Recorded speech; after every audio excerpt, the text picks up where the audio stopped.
ಚಿನ್ನ ಬೆಳ್ಳಿ ವಿಚಾರವಾಗಿ ನಾವು ಮಾತನಾಡ್ತಾ ಇದ್ವಿ ಸರ್. ಏನಾದ್ರೂ ಅನುಕೂಲ ಆಗ್ಬೋದಾ? ನಾವು ಒಂದು ಅನುಕೂಲ ನಾವು ನಿರೀಕ್ಷೆ ಮಾಡ್ತಾ ಇರೋದು ಏನು ಅಂತಂದ್ರೆ ಇಂಪೋರ್ಟ್ ಡ್ಯೂಟಿ ಏನಾದ್ರೂ 6% ಇರೋದನ್ನ ಕಮ್ಮಿ ಮಾಡ್ಬೋದು.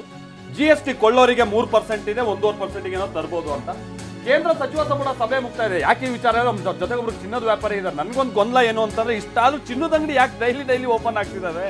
ವ್ಯಾಪಾರ ಇಲ್ಲ ಅಂತಾರೆ ಕೇಳಿದ್ರೆ. ಅವ್ರ ಜೊತೆಗೆ ನಾವು ಮಾತಾಡೋಣ. ಬಜೆಟ್ ಮಂಡನೆಗೂ ಮುನ್ನ ನಡೆಯುವಂತ ಈ ಸಂಪುಟ ಸಭೆ ಮುಕ್ತಾಯ ಆಗಿದೆ ಅನ್ನುವಂಥದ್ದು ಗೊತ್ತಾಗ್ತಾ ಇದೆ. ಸಮಯ ಈಗ 10:34 ಆಯ್ತು. ಇನ್ನು ಸರಿಯಾಗಿ 26 ನಿಮಿಷದಲ್ಲಿ ಶುರುವಾಗ್ತಾ ಹೋಗುತ್ತೆ.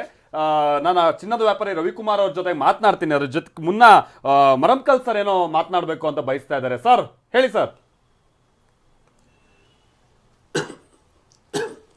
ಈಗ ಯಾವುದೇ ಬಜೆಟ್ ಇರಲಿ, ಅದು ರಾಜಕೀಯವಾಗಿ ಇಂಪಾರ್ಟೆನ್ಸ್ ಇರ್ತದೆ ಆ ಪಕ್ಷಕ್ಕೆ. ಹೌದು.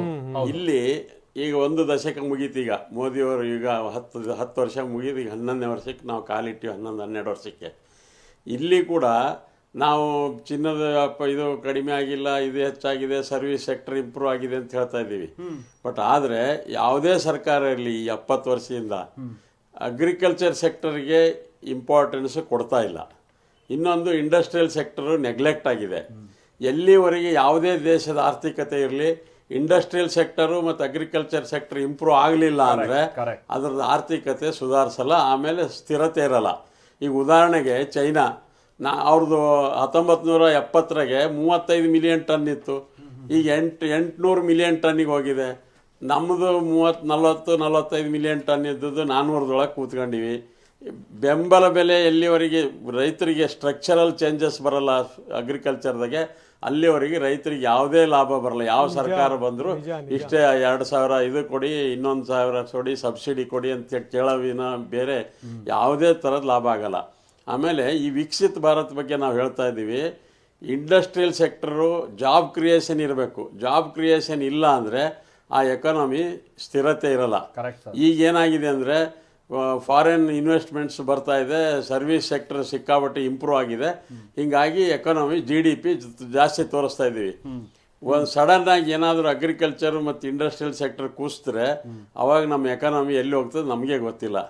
ಈ ಉದಾಹರಣೆಗೆ ನೋಡಿ, Vietnam, Cambodia, China, manufacturing sector Singapore, manufacturing sector ಎಲ್ಲಿ ಸರಿ ಇದೆ ಅಲ್ಲಿ ಆರ್ಥಿಕತೆ ಸರಿ ಇರ್ತದೆ, ರೈತರು ಸರಿ ಇರ್ತಾರೆ, ಜನನೂ ಸರಿ ಇರ್ತಾರೆ. ಆಮೇಲೆ ಇದೆಲ್ಲದರ ಜೊತೆಗೆ ಎಲ್ಲಿವರೆಗೆ ಒಂದು ಮಾತನ್ನ ಹೇಳಲೇಬೇಕು ಸರ್. ಇದು ವಿಜ್ಞಾನ ತಂತ್ರಜ್ಞಾನಗಳ ಯುಗ. ಏನು ಅಂದ್ರೆ ನಮ್ಮ ಯುವಕರಿಗೆ ಉದ್ಯೋಗ ಸಿಗಬೇಕು, ಉದ್ಯೋಗಕ್ಕೆ ವ್ಯವಸ್ಥೆ ಮಾಡಬೇಕು, ಜೊತೆಗೆ ಇಂಡಸ್ಟ್ರಿಗಳು ಬರಬೇಕು, ಕೃಷಿಯನ್ನು ಕೂಡ ಇಂಡಸ್ಟ್ರಿಯನ್ನಾಗಿ ಮಾಡಬೇಕು. ನಾವು ರೈತರು ವಿಪರೀತ ಬೆಳೀತಾರೆ, ಎಲ್ಲಿ ಇಡಬೇಕು ಅಂತ ಗೊತ್ತಾಗಲ್ಲ ಪಾಪ, ಯಾವ ಮಾರಬೇಕು ಅಂತ ಗೊತ್ತಾಗಲ್ಲ. ಆಮೇಲೆ ನಮ್ಮ ರೈತರು ಕೂಡ ಹಂಗೇನೆ. ಸುನಂದಾ ಮೇಡಮ್ ಮತ್ತು ಅವರೆಲ್ಲ ಕೇಳಿಸ್ಕೊತಾ ಇದ್ದಾರೆ. ಯಾರಾದರೂ ಒಬ್ಬರೇನಾದರೂ ಬೆಳೆದ್ರು ಅಂತ ತಿಳ್ಕೊಳ್ಳಿ, ಒಂದು ಬೆಳೆನ ಅಕ್ಕಪಕ್ಕದಲ್ಲ ಶುರು ಮಾಡ್ಕೊಂಡ್ರು ಅಂತಲೇ ಅದಕ್ಕೇನು ಬೆಲೆ ಬರುತ್ತೋ ಇಲ್ವೋ ಗೊತ್ತಿಲ್ಲ. ಅವರಿಗೆ ಪಾಪ ವೈಜ್ಞಾನಿಕ ಬೆಳೆ ಇಲ್ಲ, ವೈಜ್ಞಾನಿಕ ಬೆಲೆ ಇಲ್ಲ. ಸರ್ ಹಿಂಗಾದ್ರೆ ಹೆಂಗ್ ಉದ್ಧಾರ ಆಗೋದು? ಸೈಂಟಿಫಿಕ್ ಪ್ಲಾನಿಂಗ್ ಇರಬೇಕು. ನೀವು ಹೇಳಿದ್ ಕರೆಕ್ಟ್. ಒಬ್ಬ ಬೆಳೆ ಒಂದು ಬೆಳೆ ರೇಟ್ ಸಿಕ್ತು ಅಂದ್ರೆ ಎಲ್ಲ ರೈತರು ಅದಕ್ಕೆ ಸೈಂಟಿಫಿಕ್ ಪ್ಲಾನಿಂಗ್ ಇರಬೇಕು. ಏರಿಯಾ ವೈಸ್ ಇದು ಇರಬೇಕು. ಯಾವ್ಯಾವ ಬೆಳೆ ಎಲ್ಲೆಲ್ಲಿ ಬೆಳಿಬೇಕು ಎಂಬುದು ಒಂದು ಪಾಲಿಸಿ ಇರಬೇಕು. ಕಾಂಪ್ರಿಹೆನ್ಸಿವ್ ಪಾಲಿಸಿ ಎಲ್ಲಿವರೆಗೆ ಸೆಂಟ್ರಲ್ ಗೌರ್ಮೆಂಟು ಮತ್ತು ಸ್ಟೇಟ್ ಗೌರ್ಮೆಂಟ್ ಕೂಡ್ಕೊಂಡು ಮಾಡಂಗಿಲ್ಲ ಅಲ್ಲಿವರೆಗೆ ಅಗ್ರಿಕಲ್ಚರ್ ಇಂಪ್ರೂವ್ ಆಗಂಗಿಲ್ಲ. ಇಂಪ್ರೂವ್ ಆದರೂ ಕೂಡ ಸ್ವಂತಿಕೆ ಮೇಲೆ ಇಂಪ್ರೂವ್ ಆಗಿದೆ. ರೈತ ತಾನೇ ಏನೋ ಕಷ್ಟಪಟ್ಟು ಬೆಳೆದು ಏನೋ ಮಾಡಿ ಬೆಳೀತಾ ಇದ್ದಾನೆ.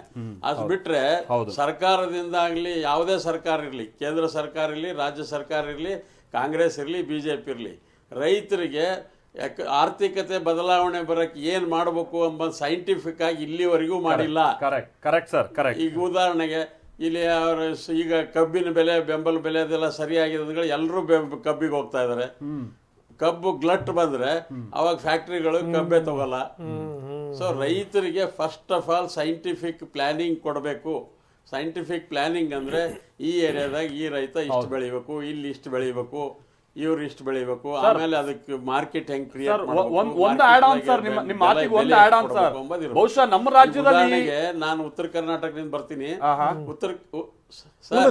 ಒಂದೇ ನಿಮಿಷ ಉತ್ತರ ಕರ್ನಾಟಕ ಬರ್ತಾ ಇದ್ದೀನಿ ನಾನು. ಉತ್ತರ ಕರ್ನಾಟಕದಾಗ 2 ವರ್ಷದ ಹಿಂದೆ ತೊಗರಿ ಬೆಳೆ 12,000 13,000 ಹೋಗಿತ್ತು.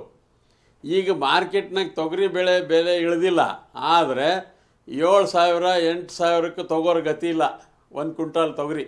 ಕರೆಕ್ಟ್ ಸೊ ಇವರು ಬೆಂಬಲ ಬೆಲೆ ಸೂಚ್ಯರೆ 7,500 ಪ್ಲಸ್ 500 8,000 ಅಂತೇಳಿ ಎಲ್ಲಿ ಕೇಂದ್ರಗಳು ಓಪನ್ ಮಾಡ್ಯಾರೆ? ಕೇಂದ್ರಗಳು ಎಲ್ಲಿ ಓಪನ್ ಮಾಡಲ್ಲ. Correct, ಈ ಬೆಂಬಲ ಬೆಲೆ ಮೇಲೆ ನಾವು ಇದು ಆರ್ಥಿಕತೆ ಅಗ್ರಿಕಲ್ಚರ್ ಇಂಪ್ರೂವ್ ಮಾಡ್ತೀವಿ ಅಂದ್ರೆ ಇದು ಸಾಧ್ಯ ಇಲ್ಲ. ಸ್ಟ್ರಕ್ಚರಲ್ ಚೇಂಜಸ್ ತರಬೇಕು. ನಿಮ್ಮ ಮಾತಿಗೆ ಒಂದು ಆಡ್ ಆನ್ ಸರ್, 65% ಜನ ರೈತರು ಇದು ಅಗ್ರಿಕಲ್ಚರ್ ಮೇಲೆ ಬದುಕ್ತೀವಿ. ಹೌದೌದು.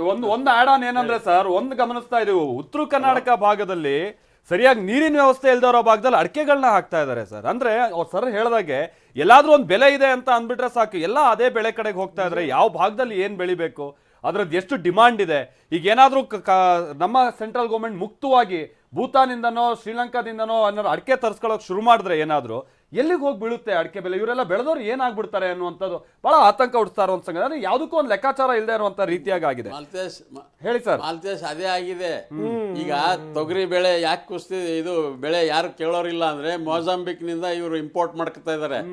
ಸೊ ಮೊಜಾಂಬಿಕ್ ನಿಂದ ಇಂಪೋರ್ಟ್ ಮಾಡ್ಕೊಂಡಾಗ ಇಲ್ಲಿ ಬೆಳೆ ಯಾರು ತಗೊಂತಾರೆ? ಮಾರಾಟಗಾರ ಯಾರು ತಗೋಲ್ಲ. ಸೊ ಸೈಂಟಿಫಿಕ್ ಪ್ಲಾನಿಂಗು ಇಲ್ಲಿವರೆಗೆ 75 ವರ್ಷ ಆದ್ರೂ ಯಾವ ಸರ್ಕಾರನೂ ಮಾಡಿಲ್ಲ. ಅದ್ರ ಕಡೆ ಹೆಚ್ಚು ಗಮನ ಕೊಡಬೇಕು ಈ ಸರ್ಕಾರ. ಈ ಸರ್ಕಾರದ security, internal security, external security ಎಲ್ಲ ಇಂಪ್ರೂವ್ ಆಗಿದೆ. ಆಮೇಲೆ ಇನ್ವೆಸ್ಟ್ಮೆಂಟ್ಸ್ ಬರ್ತಾ ಇದೆ. ಸೊ ಈಗ ಒಂದು ಉದಾಹರಣೆ ಹೇಳಿದ್ರೆ ಎಲ್ಲರೂ ಬಂಗಾರದ ಬೆಲೆ ಕಡಿಮೆ ಮಾಡಬೇಕು ಅಂತ ಹೇಳಿದ್ರು. ಅದು ಬಂಗಾರದ ಬೆಲೆ ಹಂಗೆ ಕಡಿಮೆ ಆಗಲ್ಲ. ಸರ್ಕಾರದ ಕೈಯೊಳಗೆ ಏನಿಲ್ಲ. ಇನ್ವೆಸ್ಟ್ಮೆಂಟ್ಸ್ ಸ್ಟೆಬಿಲೈಸ್ ಆದ್ರೆ ಆಟೋಮೆಟಿಕಲಿ ಬಂಗಾರದ ಬೆಲೆ ಕುಸಿತದೆ. ಒಂದೇ ವಿಚಾರ ನಮ್ ಜೊತೆಗೆ ಈ ಚಿನ್ನದ ಬೆಲೆ ನೀವು ಹೇಳ್ತಾ ಇದ್ರಲ್ಲ, ಯಾಕಂದ್ರೆ ಜನಸಾಮಾನ್ಯರು ಅದನ್ನೇ ಗಮನ ಕೊಡ್ತಾ ಇರೋದು. ಈಗ ಏನೋ ಪಾಪ ಮದುವೆ ಏನೋ ಕಾರ್ಯಕ್ರಮ ಇರುತ್ತೆ, ಒಂದು ಚಿನ್ನ ಈಗ ತಗೊಂಡ್ಬಿಡ್ಲಾ ಏನೋ ಸಣ್ಣ ಪುಟ್ಟಕ್ಕೆ, ಅಥವಾ ನಂತರ ತಗೊಳ್ಳ ಅಂತ ಹೇಳ್ಕೊಂಡು ನಮ್ ಜೊತೆಗೆ ಚಿನ್ನದ ವ್ಯಾಪಾರಿಗಳು ಕೂಡ ಆಗಿರುವಂತ ರವಿಕುಮಾರ್ ಅವರು ಸಂಪರ್ಕದಲ್ಲಿದ್ದಾರೆ.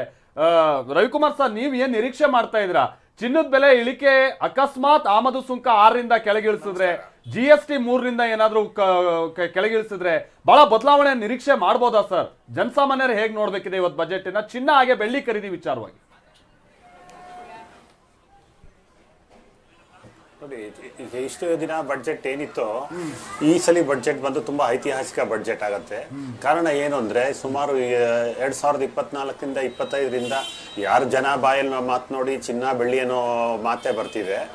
ಈ ಸಲ ಏನಾಗಿದೆ ಅಂದ್ರೆ cat and mouse, Mickey Mouse, Donald, Tom and Jerry ತರ ರೇಟ್ ಹತ್ತೋದು ಇಳಿಯೋದು, ಈ ತರ ಭಾರಿ ಚೇಂಜಸ್ ಕಾಣ್ತಾ ಇದೆ. ಇದ್ರಿಗೂ ಹಿಸ್ಟ್ರಿನಲ್ಲಿ ಐತಿಹಾಸಿಕದಲ್ಲಿ ಚಿನ್ನ ಬೆಳ್ಳಿ ಒಳ್ಳೆ ಮಟ್ಟದಲ್ಲಿ ಐತಿಹಾಸಿಕ ಬೆಲೆಗಳು ನಿಂತಿದೆ. ಇದ್ರ ಮೇಲೆ GST ಪ್ರೊಪೊನೆಂಟು ನಮಗೆ ಎಲ್ಲ ಸಮಾಧಾನವಾಗಿದೆ ನಮ್ಮ ಟ್ರೇಡಲ್ಲಿ. ಇವಾಗ ನಿರ್ಮಲಾ ಸೀತಾರಾಮ್ ಅವ್ರು ಏನಾದರೂ ಕಸ್ಟಮ್ಸ್ ಡ್ಯೂಟಿ ಏನಾದರೂ ಕಮ್ಮಿ ಮಾಡಿದ್ರೆ ಚಿನ್ನ ಬೆಳ್ಳಿ ಸ್ವಲ್ಪ ಕಮ್ಮಿ ಆಗುತ್ತೆ. ಆಲ್ರೆಡಿ ಸ್ವಲ್ಪ ಕಮ್ಮಿನೇ ಇದೆ. ಇನ್ನೂ ಸ್ಮಗ್ಲಿಂಗ್ ಆಕ್ಟಿವಿಟಿ ಕಮ್ಮಿ ಮಾಡೋದಕ್ಕೆ ಇನ್ನೂ ಏನಾದರೂ GST ಕಮ್ಮಿ ಮಾಡಿದ್ರೆ ತುಂಬ ಸಂತೋಷ ಇರುತ್ತೆ. ಆಮೇಲೆ ಇವಾಗ ಪ್ರತಿ ಜನರ ಬಾಯಲ್ಲೂ ಚಿನ್ನ ಬೆಳ್ಳಿ ಮಾತೇ ನಡೀತಾ ಇದೆ. ಬೆಳ್ಳಿ ಮಾತ್ರ ಇವತ್ತು 3ರಷ್ಟು ಬೆಲೆ ಆಗಿದೆ. ಈ ಬಡ್ಜೆಟಲ್ಲಿ ಏನಾದರೂ ಇನ್ನು ಸ್ವಲ್ಪ ತೆರಿಗೆ ಕಮ್ಮಿ ಮಾಡಿದ್ರೆ ಎಲ್ರಿಗೂ ಸಂತೋಷ ಆಗುತ್ತೆ. ಮತ್ತು ಇಂಟರ್ನ್ಯಾಷನಲ್ ಸೀನಲ್ಲೂ ಇವಾಗ ಬೆಳ್ಳಿ ಚಿನ್ನ ಬೆಲೆ ಕಮ್ಮಿ ಆಗುವಂತ ಸಾಧ್ಯತೆಗಳು ಕಾಣ್ತಾ ಇದೆ. US ಫೆಡ್ ರಿಸರ್ವ್ ಅಲ್ಲಿ ಅವರು ಚೇರ್ಮನ್ ಚೇಂಜ್ ಮಾಡಿದ ತಕ್ಷಣ ನಿನ್ನೆಗೆ ಕುತೂಹಲದಿಂದ ಒಂದು ಪ್ರಶ್ನೆ ಚಿಕ್ಕದಾಗಿ ಒಂದು ಉತ್ತರ ಕೊಟ್ಬಿಡಿ ಸರ್. ಅಂದ್ರೆ ಜನಸಾಮಾನ್ಯರು ಕೊಳ್ಳೋ ಪ್ರಮಾಣದಲ್ಲಿ ಏನಾದ್ರು ಬಹಳ ಕಮ್ಮಿ ಆಗಿದೆಯಾ ಸರ್, ನೀವು ಒಬ್ಬ ವ್ಯಾಪಾರಿಯಾಗಿ? ಯಾಕಂದ್ರೆ ಚಿನ್ನದ ಅಂಗಡಿಗಳಂತೂ ಜಾಸ್ತಿ ಆಗ್ತಾನೆ ಇದೆ, ಅಲ್ಲೂ ಓಪನ್ ಆಯ್ತು ಇಲ್ಲೂ ಓಪನ್ ಆಯ್ತು ಅಂತ. ಆದ್ರೆ ಜನಸಾಮಾನ್ಯರು ಕೊಳ್ಳೋದೇನಾದ್ರೂ ಕಮ್ಮಿ ಆಗಿದೆಯಾ ಅಥವಾ ಪ್ರಕಾರವಾಗಿದೆಯಾ?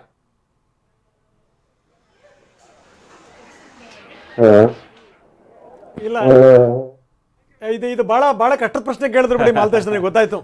ಯಾಕಂದ್ರೆ ಪಾಪ ನೀವು ಇದಕ್ಕೆ ಇನ್ನೇನು ಹೇಳಕ್ ಸಾಧ್ಯ, ಉತ್ತರನ ಲೆಕ್ಕಾಚಾರ ಬಿಡಂಗಿಲ್ಲ. ಇದೇ ಸಂಗತಿ. ಸೊ ಸುನಂದ ಅವರು ಕೂಡ ನಮ್ಮ ಜೊತೆಗಿದ್ದಾರೆ, ಅವ್ರ ಜೊತೆ ಕೂಡ ಮಾತಾಡೋಣ. ಅದಕ್ಕಿಂತ ಮೊದಲು ಮತ್ತೊಮ್ಮೆ ಶಾರ್ಟ್ ಬ್ರೇಕ್.